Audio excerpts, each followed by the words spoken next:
বাবা, আমি একটু বাইরে বেড়াতে যাচ্ছি। সাবধানে যাস। হ্যাঁ বাবা। তোর সাথে কে যাচ্ছে? সিকিউরিটি গার্ড সাথে থাকবে। তারা তো তোর দেহরক্ষী। আপন কোনো আত্মীয় স্বজন বা কোনো নিকট বান্ধবী সাথে যাচ্ছে না?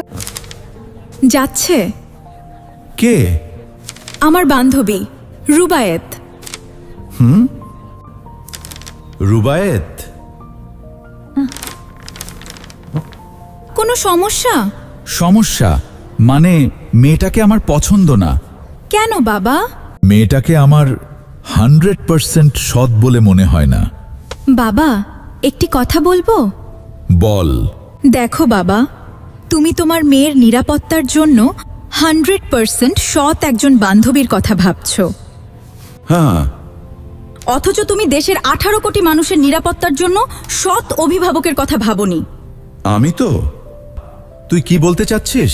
তুমি ভেবে দেখেছো কতগুলো দুর্নীতিগ্রস্ত ও ঋণ খেলাপিদেরকে সংসদে এমপি মন্ত্রী বানিয়েছো? এটা একান্ত রাষ্ট্রীয় ব্যাপার।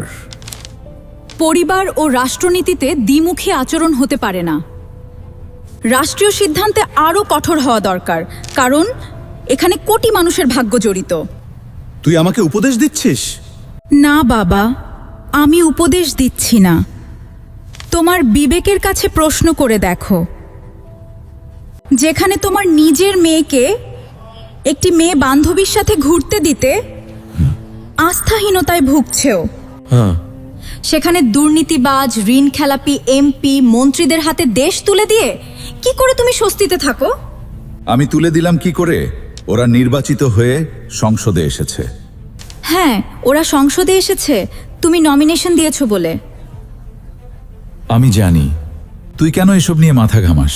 কারণ আমি জেনজির একটি অংশ। হ্যাঁ, আমরাই একদিন দুর্নীতিমুক্ত একটি দেশ গড়ে তুলব। শুনে খুশি হলাম। হ্যাঁ শুধু খুশি হলে চলবে না, তোমাকেও করতে হবে। হ্যাঁ। কি করতে হবে? শুধু ফ্যামিলি কার্ড, কৃষক কার্ড, খাল খনন করলেই চলবে না। দেশের রাজনৈতিক স্থিতিশীলতা আনতে হবে। দেশের মানুষের স্বার্থে বিরোধী দলের সঙ্গে একসাথে কাজ করতে হবে। দল ও তোমার এমপি মন্ত্রীদের স্বার্থে কাজ না করে প্রকৃত মানুষের স্বার্থে কাজ করো। মানুষ তোমাকে আজীবন মনে রাখবে।